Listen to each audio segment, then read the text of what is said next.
तो संभल विवाद पर नहीं थम रहा सियासी उबाल। सपा नेताओं को प्रशासन ने संभल जाने से रोका।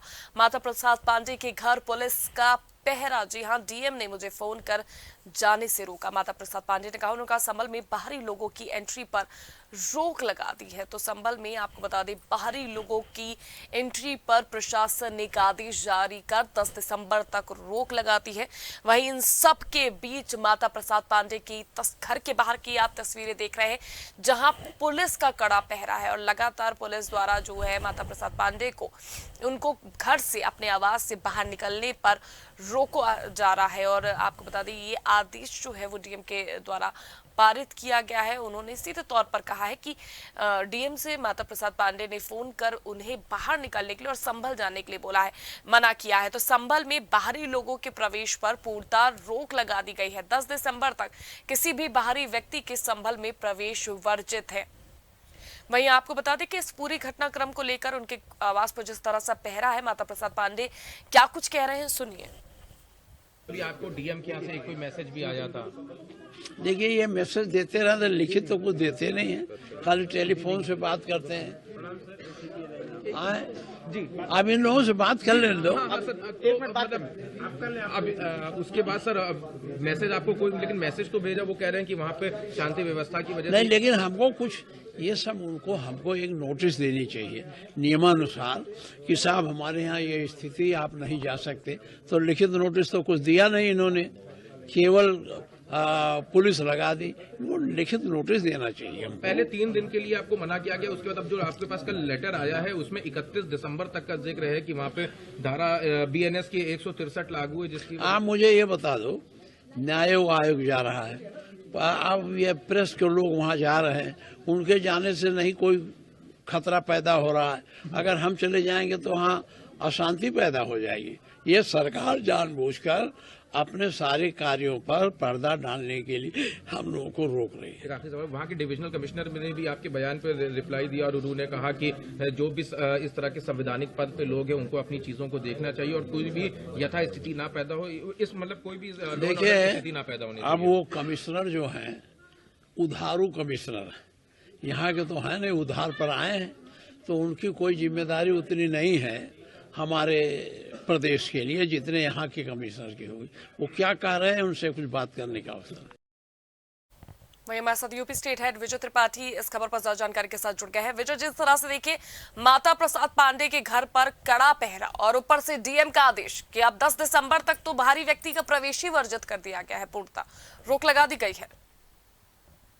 देखिए, सरकार की कोशिश ये है कि किसी भी तरीके से समाजवादी पार्टी के नेताओं को वहां जाने से रोका जाए। और एक बड़ा लक्ष्य ये भी है कि उत्तर प्रदेश में जो भी संभल की घटना को अगर देखा जाए, उसके बाद जो सियासत हुई है, उसमें कोशिश सरकार की इतनी है कि हम ये बताने की कोशिश करें कि संभल में जो विवाद है और विवाद की जो जड़ है उसमें समाजवादी पार्टी है।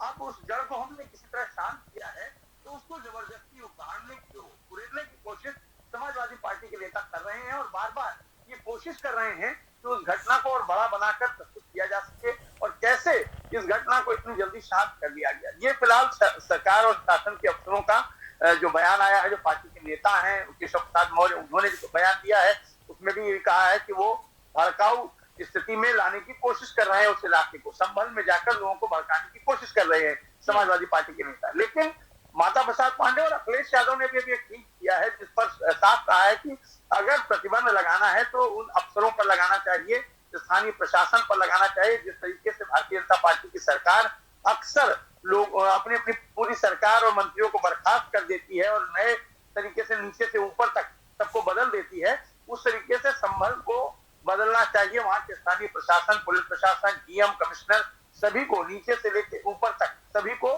हटा देना चाहिए और दंगा फसाद करवाने का सपना और उन्मादी नारे लगवाए संभल में सौहार्द शांति का वातावरण नहीं बिगड़ता। अगर वो ऐसा ना करते तो, यानी उन्होंने सरकार पर ही आरोप लगाया, सरकार के अफसरों पर ही आरोप लगाया है और साफ कहा है कि ये सब सरकार की मिलीभगत से हुआ है, इसमें समाजवादी पार्टी का कोई रोल नहीं है।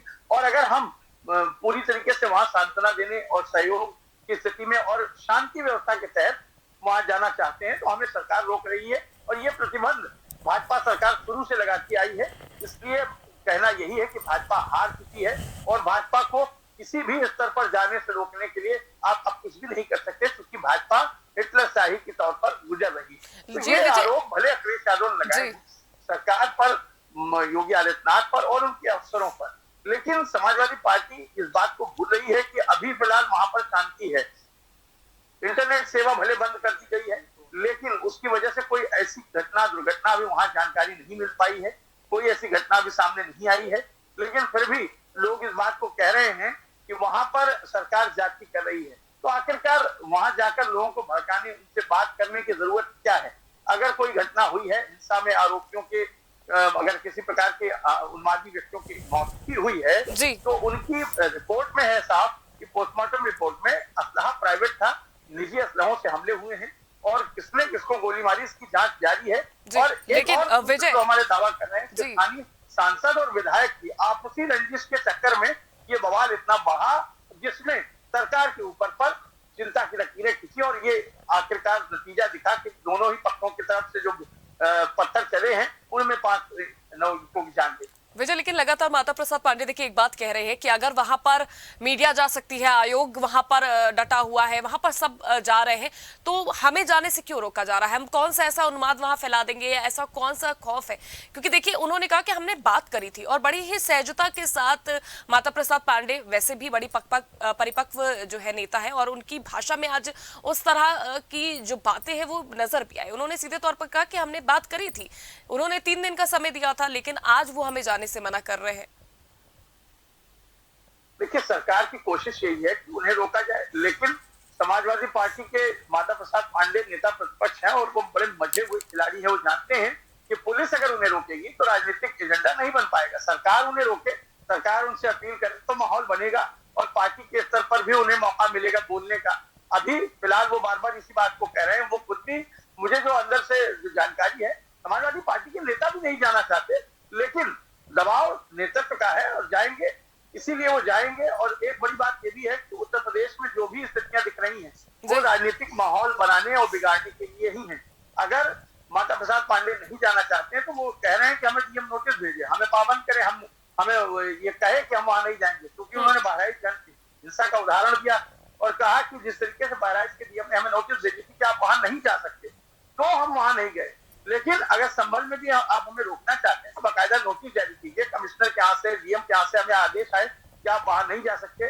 वो सिर्फ बातचीत के दौर पर ही है। साफ कहना है कि डीजीपी भी उनसे बात कर रहे हैं, प्रमुख चौधरी बात कर रहे हैं, डीएम ने भी फोन किया है, लेकिन सिर्फ मौखिक निवेदन किया है, मौखिक बातें कही, कोई आदेश और कोई पत्र और कोई लेटर नहीं जारी किया है जिसमें साफ कहा जाए कि आप वहां नहीं जा सकते। तो राजनीति का एक मौका चूकना नहीं चाहती है समाजवादी पार्टी, और इसीलिए कहा जाता है कि सपा राजनीति में माहिर है, लेकिन भारतीय जनता पार्टी भी अपने तरीके से किसी भी घटना को फायदे और नुकसान के। लेकिन विजय देखिए लगातार समाजवादी पार्टी के अलावा भी अगर हम बात करें तो विपक्ष के कई लोग जो है वो लगातार ये दबाव बना रहे हैं, चाहे असदुद्दीन ओवैसी की पार्टी हो, AIMIM, वो भी लगातार कह रहे थे कि हमारा एक डेलीगेशन है जो खुद जाएगा, स्वयं वहां जाकर ये देखेगा, जांच पर जो जांच है वो करेगा और अपने स्तर से लोगों से बातचीत करके क्या निष्कर्ष निकलता है वो एक रिपोर्ट विपक्ष भी पेश करना चाहता है।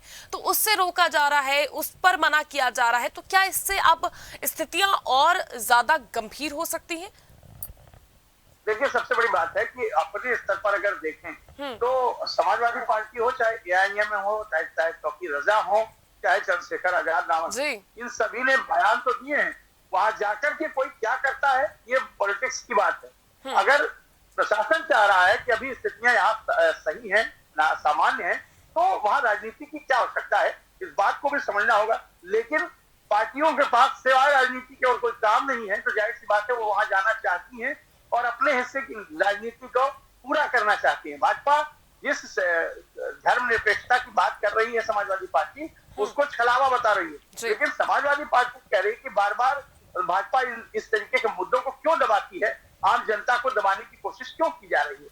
भाजपा भी बार बार ये कह रही है कि अखिलेश यादव इस बात को क्यों बढ़ा चढ़ाकर पेश कर रहे हैं कि सरकार कुछ नहीं कर रही है। सरकार अगर वहां कुछ नहीं कर रही होती तो एक और बड़ी हिंसा हो सकती थी, उसे सरकार ने रोका है, अपने अफसरों के दम पर ही रोका है। लेकिन विरोधाभास इसी बात का है कि आखिर राजनीति में कौन आगे बढ़कर नंबर 1 हासिल पोजीशन कर ले, ये कोशिश जारी है दोनों ही दलों से। और कोशिश इस बात की भी है कि किसी भी तरीके से दूसरे सत्ता पक्ष विपक्ष को, विपक्ष सत्ता पक्ष को दिखाने की कोशिश कर रहा है।